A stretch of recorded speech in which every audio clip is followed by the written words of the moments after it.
வணக்கம். நம்மளோட சிறகடிக்க அசசிரல வரக்கூடிய எபிசோட் எந்த மாதிரி விஷயம் நடக்க போகுது சொல்லி நம்ம இந்த விடல பார்க்கலாம். அதாவது என்ன நடக்குது அப்படி பார்த்தீங்கன்னா, ஸ்கூல் வர டைம் ஆகுது. அது இல்லாமல் ரோஹினோட அம்மாவுக்கு உடம்பு முடியல, ஜுரம் அடிக்குது அப்படின்னு சொல்லி ரோஹினி ஃபோன் பண்ணுறாங்க. இந்த மாதிரி கிருஷ்ணனை கூப்பிட முடியாது, எப்படியாச்சும் போய் நீ மட்டும் கூட்டிகிட்டு வந்து வீட்டில் வந்து விட்டுட்டு போ அப்படின்னு சொல்லி ஃபோன் பண்ணுறாங்க. அப்படின்னு சொல்லலாம் சொல்லி ரோஹினிக்கு ஃபோன் பண்ணுறாங்க. பண்ண ரோஹினி ஃபோன் எடுக்க மாட்டுறாங்க. ரோஹினி வந்து ஏதோ கிளைண்ட் மீட்டிங்கில் இருக்காங்க. பண்ண எடுக்கவும் இல்லை, இன்னும் எடுக்கவே மாட்டா அப்படின்னு சொல்லி அவங்களும் அப்படியே படுத்துட்டே இருக்காங்க. டைம் வேறு ஆகுது, என்ன பண்ணுறதுன்னு தெரியல அப்படின்னு சொல்லி வச்சுட்டு இருக்காங்க. அந்த நேரத்தில் முத்து என்ன பண்ணுறாரு அப்படின்னா, சரி அப்பாவை கூப்பிட்டு வர டைம் ஆச்சு, நம்ம போய் அப்பாவை கூப்பிட்டு வருவோம் அப்படின்னு சொல்லி முத்து வந்து ஸ்கூலுக்கு போகிறாரு. போன உடனே கிறிஸ் வந்து நின்றுட்டு இருக்கான் தனியாக. என்ன கிறிஸ் என்ன தனியாக நின்றுட்டு இருக்க அப்படின்னு சொல்லி கேட்குறாங்க. அது அங்கிள், அது ஒன்றும் இல்லை, பாட்டி இன்னும் வரல சொல்கிறான். அப்போ முத்து கேட்குறாங்க, என்னப்பா டைம் ரொம்ப ஆச்சு, என்ன ஸ்கூல் விட்டு 2 மணி நேரத்துக்கு மேலே ஆகுது, இன்னும் வரலையா அப்படின்னு சொல்லி கேட்குறாங்க. ஆமாம் அங்கிள் அப்படின்னு சொல்கிறாங்க. சரி நீ வா காரில் வந்து உட்காரு அப்படின்னு சொல்கிறாங்க. சரின்னு சொல்லி வெயிட் பண்ணிட்டு இருக்காங்க. அது இல்லாமல் அண்ணாமலையும் வராங்க. வந்த உடனே என்னப்பா கிறிஸ் என்ன நீ வீட்டுக்கு போகலையா அப்படின்னு சொல்லி கேட்குறாங்க.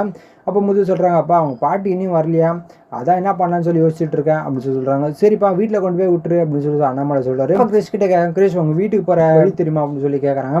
அப்போ கிறிஸ் ஐயோ எனக்கு தெரியாது அங்கிள் அப்படின்னு சொல்கிறாங்க.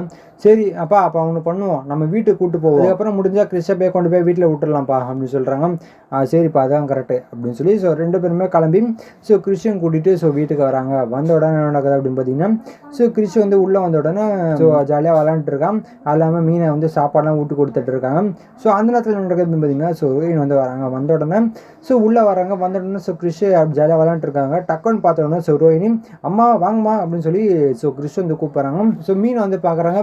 என்னது அம்மாவா, என்ன ரோஹினி உங்களை பார்த்து அம்மான்னு சொல்கிறான் அப்படின்னு சொல்லி கேட்குறாங்க. அப்போ ரோஹினி வந்து ஷாக்காக அப்படியே பயத்தில் இருந்துட்டு இருக்காங்க. அப்போ ரோஹினி நினைக்கிறாங்க, ஐயோ இவத்துக்கு இங்கே வந்தான் அப்படின்னு சொல்லி ரோஹினி நினச்சிட்டு இருக்காங்க. அது ஒன்றும் இல்லை மீனா, அவன் யாருனே தெரியலையே அப்படின்னு சொல்கிறாங்க. சொன்ன உடனே கிறிஷுக்கு மனசு ரொம்ப கஷ்டமாகுது, சோகமாக உட்காந்துட்டு இருக்கான். அப்போ மீனா கேட்குறாங்க, ஏன்பா இப்போ எதுக்கு அவங்கள அம்மான்னு சொல்லி கூப்பிட்டா அப்படின்னு சொல்லி கேட்குறாங்க. அப்போ முத்து சொல்கிறாங்க, அதெல்லாம் ஒன்றும் இல்லை மீனா, அம்மா மாதிரி இருந்திருக்கோம், அதனால தான் திடீர்னு அம்மான்னு சொல்லி கூப்பிட்டுட்டான் அப்படின்னு சொல்கிறாங்க.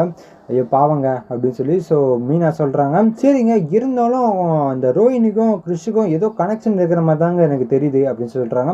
இப்போ முத்து கேட்குறாங்க, ஏன் மீனா ஏன் இப்படி சொல்கிற அப்படின்னு சொல்லி கேட்குறாங்க.